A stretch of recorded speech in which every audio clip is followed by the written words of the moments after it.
Welcome to the True Wealth Project, where we talk business, real estate, and lifestyle on your way to building a wealthy life for generations to come. I'm your host, Sam Carey, and I hope you enjoy the show. Hey, everybody. Welcome to another episode of the True Wealth Project. Today, I have a special guest, Trevor Thompson. I consider him a really good friend of mine. I've met him a few years back, and we have a lot of similar background. Obviously, both of us being from Canada, we have a lot of interests going back to our roots. But Trevor, welcome, and thanks for joining us today. Yeah, I'm super excited to be here. Yeah.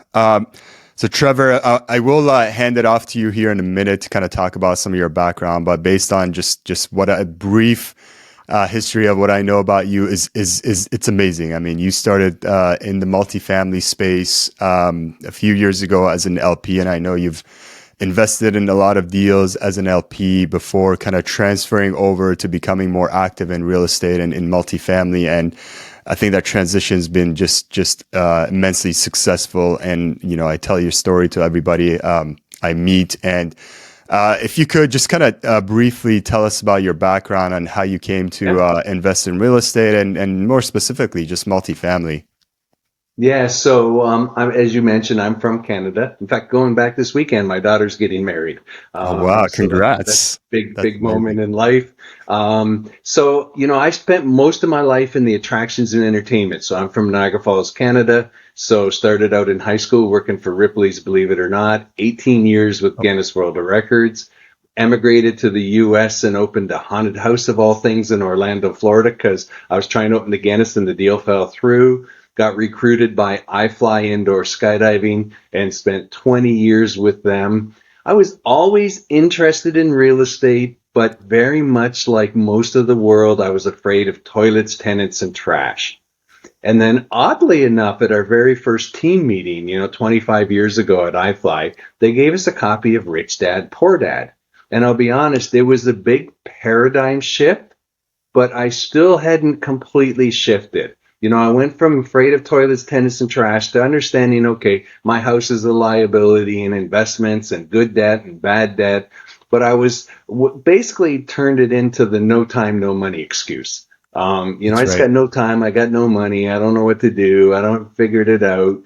And, I was, again, always still interested in it. A lot of my friends were doing real estate deals. A lot of meetings with iFly were real estate location specific. And I understood it.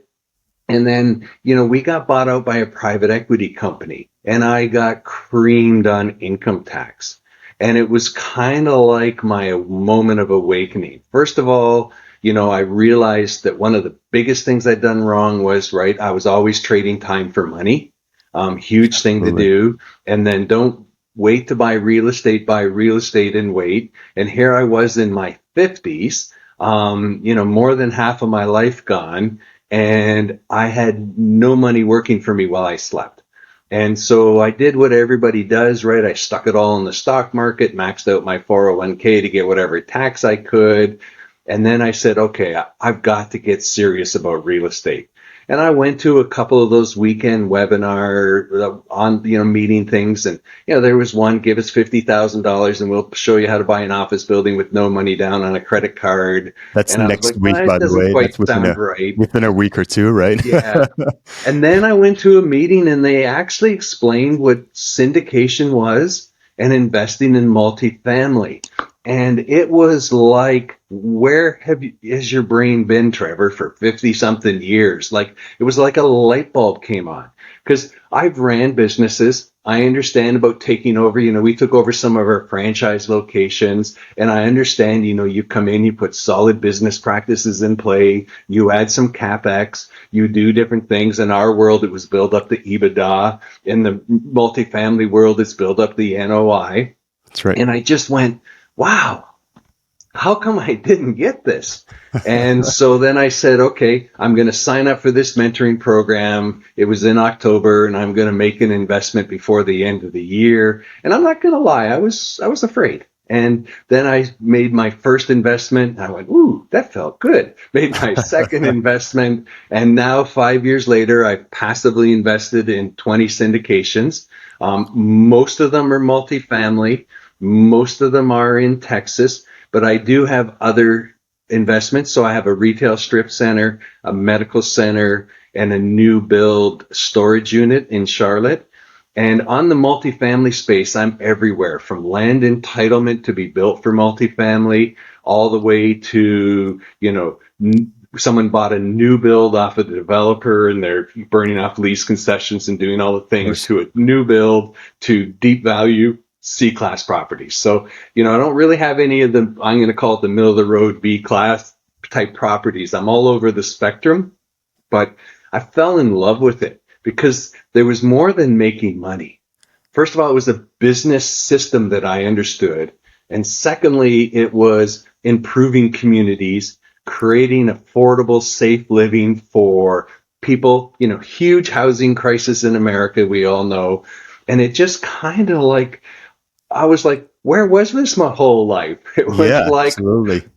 and I was hooked, and I was hooked. I went to everything. I studied. I went to every meetup I could, online, in person. Did everything I could, and then as I said, I've done 27 have gone full cycle, and then now I'm on the active side, as we mentioned, and I'm on my fifth deal as a sponsor.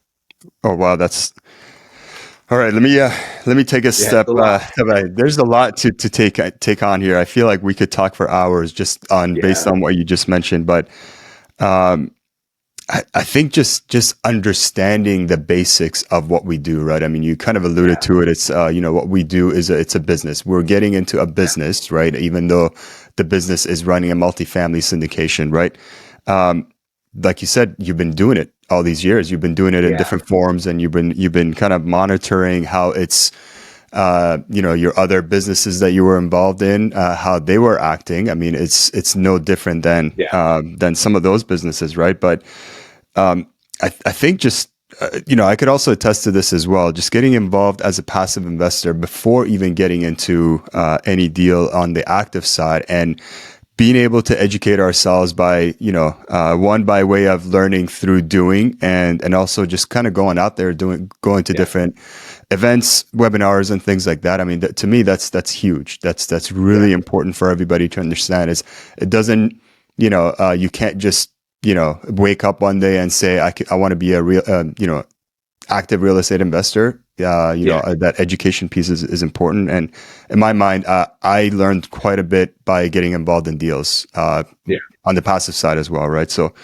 um, I do want to kind of touch on some of the things, some of the learnings that you kind of gained by going through this, right? One of the more important things, especially now in today's environment, we're early 2023 as we're recording this, early to mid 2023, and I tell everybody kind of where we are now. It kind of highlights some of the stronger operator sponsors compared to some of the weaker ones, maybe some of the newer ones, if you would, right? What's some of the important things you kind of look for in a sponsor, and we'll kind of drill down into kind of what that means. But what's like one main thing that you kind of look for when you talk to sponsors on yeah. deals? So it's very interesting. So first of all, I look for people that my values are aligned with. I would love to go to dinner with them and have a great time, right? Like you and I became friends, right? And Absolutely. this is a business that's a team sport or whatever. And, doing business with people that like, and trust. But let's take it a step further. It's almost like a marriage, right? So somebody you're going to spend a lot of time with, you're kind of committed, even though, it's 5 years versus life. That's right. And so you want to make sure you get with people that you really like. Secondly, you want to get with people, and I like people that are what I'm going to call go-givers, people that are always willing to help, always willing to take your call, provide information. And when you start investing, you will start to see the difference very quickly. The people that only care about your money. That's right. Sadly, I had some people that cared a lot about me, and then once I invested, they didn't communicate after the fact. They'll never invest again. And I didn't do as much due diligence on them maybe as I should. But you want people that are going to take your call. No call is a dumb call. And to be honest, they're honest. Like my best deal to date was with a sponsor that I spent about a year getting to know, became good friends, passed on 3 deals. And I went to a webinar where they presented something that went really bad. And someone asked them, why in the world would you talk about this? And they said, because we believe that like this is a business, things happen, and we want you to know this. First of all, this has happened to us. We figured out how to get out of it, but boy, it was tough, and we were all at risk. And I went, that's who I want to do business with. That's like I'm a super open kind of honest kind of guy. And so those things were super important to me. You just don't want to look for the ones that look good on the webs, on the internet, right? I look great on Facebook, but you want people that are honest and, so that's so important, right? Because Absolutely. you want them to like, when you ask a tough question, some of them be like, well, I'm not going to give you that information, or I'm sorry, or whatever. I mean, I went to a meetup once and some guy got on stage and said, if investors ask me too many questions, I tell them I'm not the sponsor for them. Go away. That's so interesting. Thought, goodness me. And this was a Wow. guy, again, he's been very successful. Don't get me wrong, but he's like, you gave me your money. I'm the expert. And I didn't like the arrogance of that. Right. That's right. So again, it's the who is the most important thing, right? I refer to as the jockey, right? The jockey is the most important. The jockey can make the average horse win the race, right? Yeah, no, absolutely. That's interesting. You had that kind of type of interaction, but I will say I feel like the more sponsors or even just generally active investors you talk to, right? I mean, there's kind of that fine balance between don't ask so many questions, like when I like the population, right? I mean, depending on how many deals you've done, but I do feel like some of the more experienced sponsors, right, have gone through some of those. Yeah. I've answered a million questions, right? But it comes a point where the investors, they know a deal is coming. They sign the docs as the day they get it, and they wire the money the next day, right? So it's building that relationship, building that trust to be able to get to a point where your investor base is solid and they trust you, you trust them, and it's so important. And even that one sponsor I mentioned that I looked at, their deal went full cycle in 20 months, and literally that money showed up in my bank account at 11 a.m. and it was wired out to their next deal that day. Like, that's amazing. I'd already filled out the PPM. I'd already filled out everything because I got a whole, and the communication level, right? If I had any question at the webinar or I sent it, I got instantaneous good answers. And it was, again, it was a pleasure. And I've actually recommended lots of people to him because it's a good experience. Yeah. One thing that goes unnoticed a lot, and I'm a big fan of it just because, we're all humans and we may be experts or we might know a lot about specific, topics, but I think saying I don't know is a good answer just because of that, right? It's like, I don't know, but I will find out and get back to you, right? When you say I don't know and I'll find out, make sure your sponsor does send you the answer, doesn't forget about you. Absolutely. Absolutely. Yeah. I think it's been an interesting, kind of few years for me, especially as well, just because I'm, in the last 2 to 3 years, I'm kind of relatively new and getting to know some of the other sponsors as well. It's been pretty interesting, kind of watching some of the folks from the outside. So, I do want to get into some of the specifics of, whether it's a sponsor or a deal itself, right? I mean, in the business, I mean, it is a business, and you kind of alluded to it that, we make assumptions, we make, it's not always going to be perfect, right? Yeah. But what are some of the things that you look for to kind of point you to the right direction to say, yes, the plan that I'm looking at is realistic. It's sound. It's, I think it's doable, right? It's not too aggressive. It aligns with what I had in mind. Like, what are some of the things you look for? Yeah. So on a deal spectrum, I kind of look at what I'm going to call, there's the big things, right? It's all rent bumps, right? That's what makes us all money, right? Taking the rents and making the rents higher. Yep. And, looking at, and as a passive investor, you can do some due diligence in this, right? So for example, I was looking to invest in a deal and they said, oh, rents right now are $1,000 and we're going to move them to 1,500. And first of all, I went, wow, that's a big jump. Like, all no, and then, so that makes it, somebody's got to earn $4,500. So this is a 50,000 plus person to Yep. live here to be at 3 times the rent. So I just went to city data and looked at the income in the area and it was $36,000. And I went, bad plan. It's not going to Right. work. Like when people start putting things out there that are just, I'm going to call unrealistic or unachievable. So I look for realism in the plan. Okay. I also look, a lot of people say, well, I'm not going to invest in that because it takes them 9 to 18 months before they cash flow positive. Well, to me, that's actually a good thing because they've got a realistic plan, right? You don't just, unless you're buying like a ghetto and it's nobody living there, it takes like anywhere from 3 to 12 months to move a tenant out. Yep. 3 to 6 weeks to renovate and release a unit. And so when people say, oh, we're going to be all turned in 6 months and at full rent with no concessions, no loss to lease, no nothing, unrealistic plan again. And Yep. then, I look a lot at the area. So, we talked about the jockey, right? Okay. And then the next is the horse. So the horse is the asset class. And again, I've invested in different asset classes, and I'll talk a little bit about that. So most of my investments are value add, multifamily in the C class space. And the reason for that is those are bigger risks, bigger rewards. So I call those my home run, right? So Yep. again, the Absolutely. other deal I talked about, they tripled my money in 20 months. Okay, I'm a pretty happy guy. Tripled my money Yeah. in 20 months. Absolutely. That's a home run, right? But then I invested in another deal and it's like a stabilized asset, but it was a A-plus property just bought off a developer, burning off lease concessions, and it's going to be like a double, and it's going to be a double all day long, right? Because I'm not going to get a big win, but it's going to be a double all day long.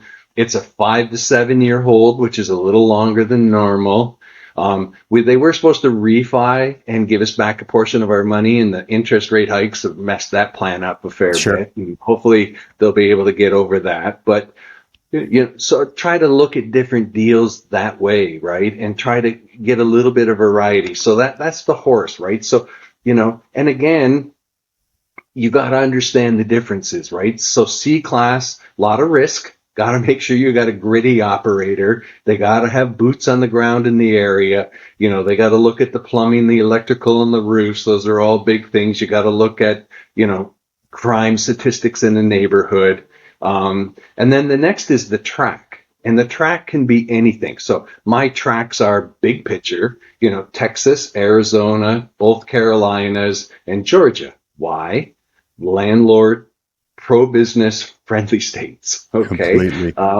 Also huge people moving there, sorry for you Californians, but they're all leaving and coming to Arizona and Texas, Florida, Georgia, and the Carolinas, everybody from New York and Michigan. They ain't moving just for the weather. They're moving because they want to live in a different, pro-business type state. Different So environment. so Yeah. you're going to look for people migrations, but then you got to narrow it down even more, right? So especially on C value add, you got to make sure you're on the right side of the tracks. Okay. So, there's this place and it's a ghetto and it's been a ghetto for 5 years,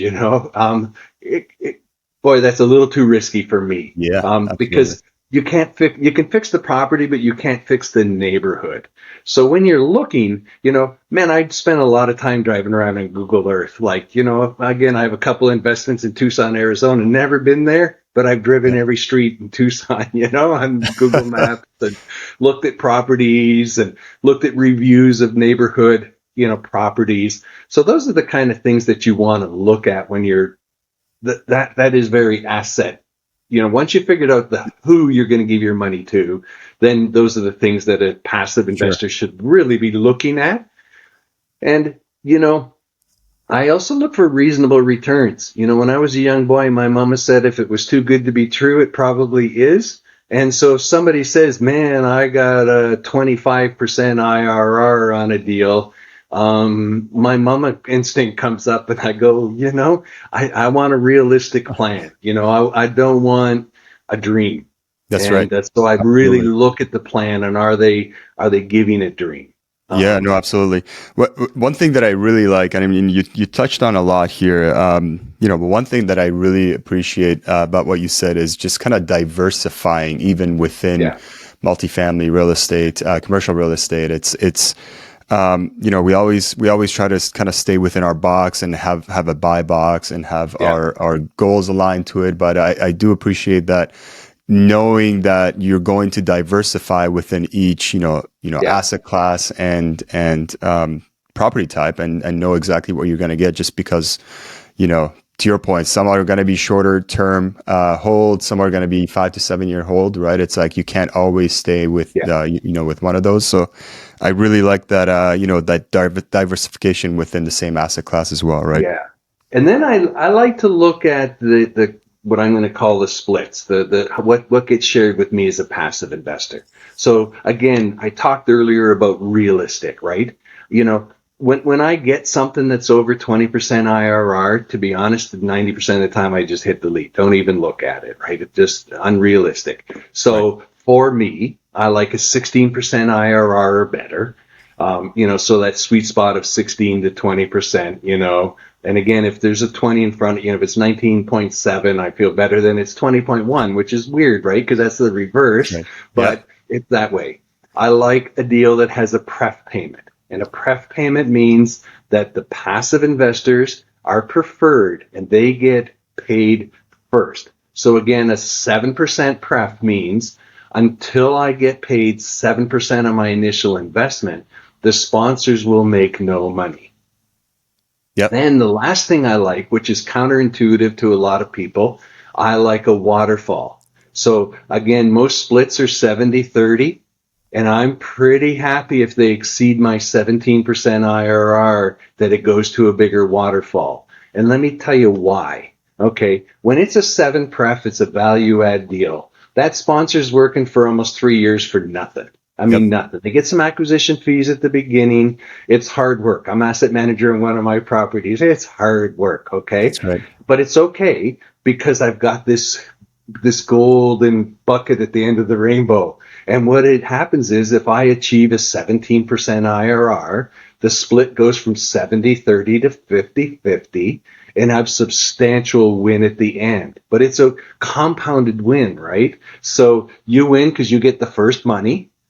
And then if the deal goes good, I want the person that is responsible for running the business plan to do really well. Yeah. I mentioned my storage deal. Their deal is when I double my money, it goes to a 50-50 split. And I was like, double my money, baby. Where do I sign? Yeah, Like, no, absolutely. yeah, Absolutely. I it's mean, like, just that incentivizing, yeah, the active investors on the GPs, sponsors, I think it's key. And, yeah. I'm in the And same that boat one as is you, different. right? It didn't really have a prep because it was a new Yeah, build. sure.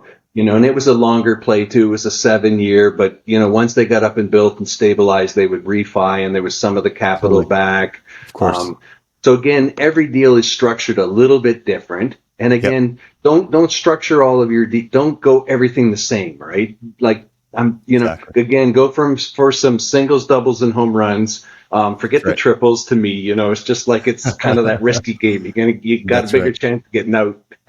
Yeah, no, that's right. That's awesome. I really like just kind of being very clear as to what you're looking Yeah. for, and if it fits, it fits, right? It's like it just kind of clarifies what you're looking for and some of the things that come across, and if it doesn't Yeah. meet that, it doesn't check those boxes, I guess it just goes to trash. That's why a lot of my deals kind of go in your junk pile, I guess, right? I don't know how that's been set up, but anyways, just based on your experience, like, what are some good questions? Like, how do you ask these questions? What, like, do do you just go up to a sponsor and say, "What are your returns?" Right? Like, how do you kind of, structure the conversation when you first meet a sponsor, or you want to ask the right Yeah. questions to be able to get good answers, right? So for me, I call the first meeting is kind of like our first date. Normally we'll meet at a meetup, or I might come our first meetup might be where I come to your webinar where you're presenting a deal. Yeah. And I rarely invest in the first webinar.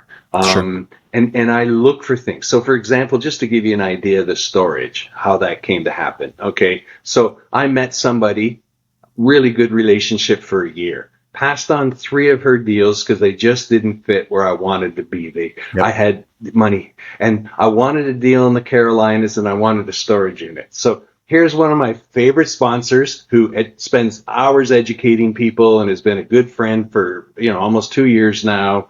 A storage deal in North Carolina. Now it was just, okay, let's make sure I'm not completely crazy and dig into the deal a little bit. And then she was capital. So I checked out the lead sponsors and got some really good references on them. And I'll be honest, they've sent 2 deals since then, but they're too similar to what I'm doing here in Texas. So I didn't invest, they're new Gotcha. build, smaller unit, like townhome type developments, but I will eventually just because I want to keep the balance. But so, you start asking these kind of questions. You start going where they're showing up. You start listening. So if you want to invest with me or someone else, find out all the podcasts that you're on and say, do I relate with that guy? Is that a guy I want to give my hard? Remember, this is hard earned after tax Exactly right. money, right? This 100%. is tough money. You worked hard to get this That's right. money and you want to give it to somebody that's a good steward of it. And so, showing up where people are. I know you run a meetup. I run a meetup. Going to and meeting people in person, nothing beats it. So anybody looking to get into it, find meetups in your neighborhood, start connecting with real people, getting there, look for some other national real estate events and just go there and learn and meet and connect. Again, is it when you go to the bar at the end of the thing at the conference, is the guy a jerk, being rude to people, or are they like, I mean, there's some guys that I know that are like close to $3 billion in assets, and they're the nicest people. Like, and I always make a point to introduce them to people, and they're so That's gracious and great. kind. And here's my card. Absolutely. Send me an email. That's who you want to give your money to, right? Yeah, no, absolutely. It all just kind of tying it back to what you said. It's the person that you want to just hang out with. You want to go have a drink with. At the end of the night, after the conference, it's like I'm gonna go to the bar and I'm gonna sit with that person that I relate with the most. Yeah. That's whether like that we jive with, right? It's like I'm not gonna go sit with the arrogant Yeah. person that just like all I am to the person is just a number, right? It's Yeah. whether it's an investor or a partner. It's like if I'm not a great fit immediately, it's like I have no time for you, right? Yeah. It's pretty It's cool. huge. Yeah, absolutely.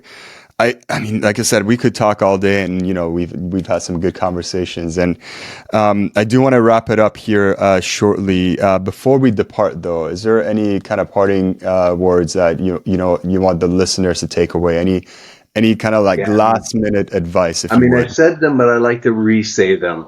Don't wait to buy real estate. Buy real estate and wait. Okay, 90% of all millionaires became so through real estate.